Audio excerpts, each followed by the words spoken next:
Hey everyone, this is Faith. I'm back here at the Supernatural Bible Changes Facebook page. This post that was torn apart several months ago is still pinned. As you can see, I'm currently using my page instead of my main account.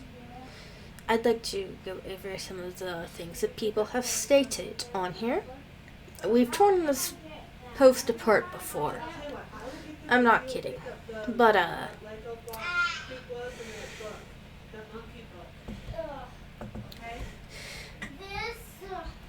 yeah. I just wanted to take a look at some of this real quick. Since for some reason this is still pinned, no matter how many times it gets torn apart. Yeah, they're not listening. They're not interested in the truth, which is very ironic since they claim to have a love of the truth. But okay.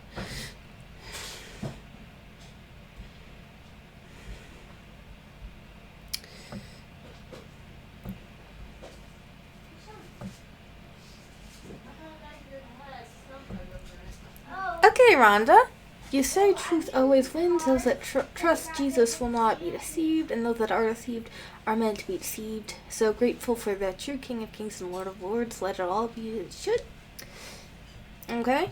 I don't think she knows the full story, but most of the people on this thread don't know the full story. Because the people who managed this page actually did delete an entire discussion with Chanel. And then they said, we apologize for limiting the discussion on this thread. We only wanted to warn the community about the continuing presence of people who falsely claim they are speaking to Jesus as two witnesses. We do not want this thread to be a platform for further promotion of this and other false proclamations. We love those still walking. Are you sure? I mean, you keep saying Chanel and Brant are walking in error, that you love them, but then you try to drag people away from them actively, forcibly. Whether or not they are the two witnesses, I don't care. You guys have lied about them. That is not the correct way to handle that. That is an error, by the way.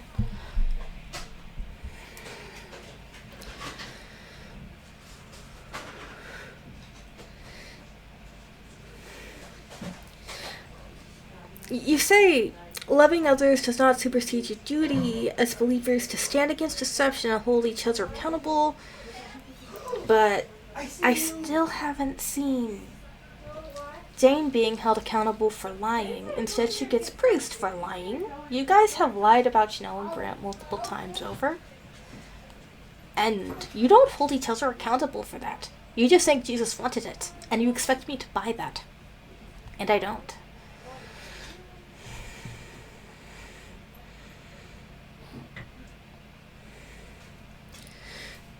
Jesus and the apostles gave us the mandate and example to expose darkness and have nothing to do with it. It is not unkind to expose deception when it becomes a threat. Well, gee. I certainly think lying about people in a truth community certainly seems like a very deceptive threat to me.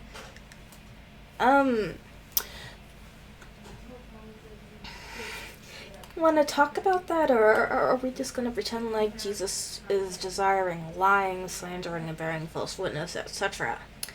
Because it certainly seems like the community thinks that if enough people buy the idea that Jesus wants others to be lied about in this situation, that you think that Jesus will suddenly approve. But he won't. Truth remains truth, regardless of what you think of it. It's very ironic. It seems like that's some sort of deflection. I mean, I'm supposedly this unkind, immature person for calling out lies. Yet, you guys are saying it's not unkind to expose deception. I mean, which one is it? I am wondering.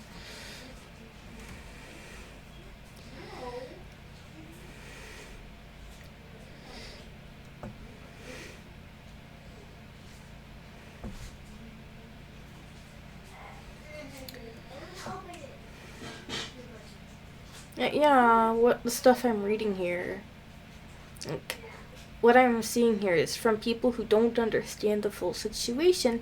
They're just commenting out of turn. They don't even know the people who are being condemned here. And in some of these comments, they're just saying stuff.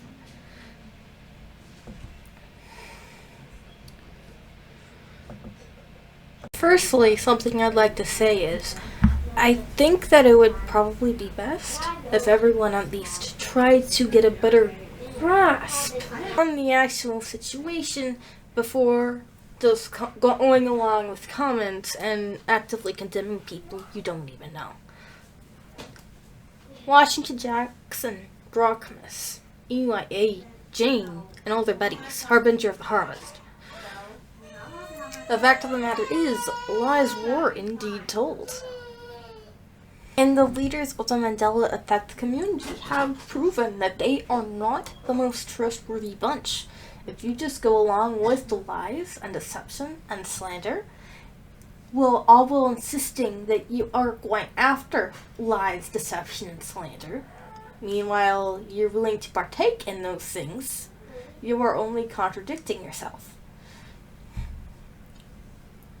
Try to actually learn what really happened, instead of just taking the words of the leaders of our community. The leaders of our community are not very trustworthy people. Do not go along with lying and deception if you think lying and deception is bad. Don't contradict yourself like that. Learn what actually happened in the situation instead of going along with whatever the leaders of our community have to say. As truthers, we all tend to pride ourselves in free thinking, critical thinking, and thinking for ourselves and coming to our own conclusions.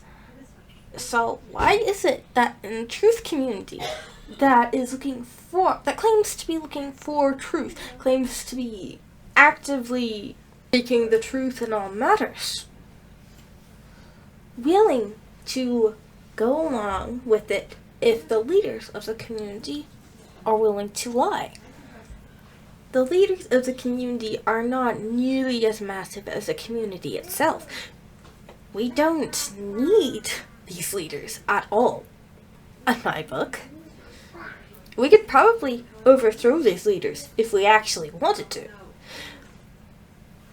So instead of being scared of getting kicked from the community, wouldn't it be better to pretty much let the leaders have it for leading us all down the path of lies and deception and bearing false witness? Different leaders who are more interested in actual morals, kindness, love, care, and actual truth could be put in place, instead of everybody being subject to the whims of people like Harbinger of the Harvest, EYA, Washington Jackson. Instead of just going along with lies because you're scared of getting kicked, stand up to them. If everybody in the community were to stand up to the leaders would fall in an instant. We must not tolerate lies in what is supposed to be a truth community. No. They need to literally be held accountable for their actions. They preach accountability, but then nobody actually holds anybody accountable except for Chanel and Brant. Why don't we hold the leaders who are choosing to lie about others accountable for all of their actions instead of this? That is my question. I will see everybody next time. Thank you for watching.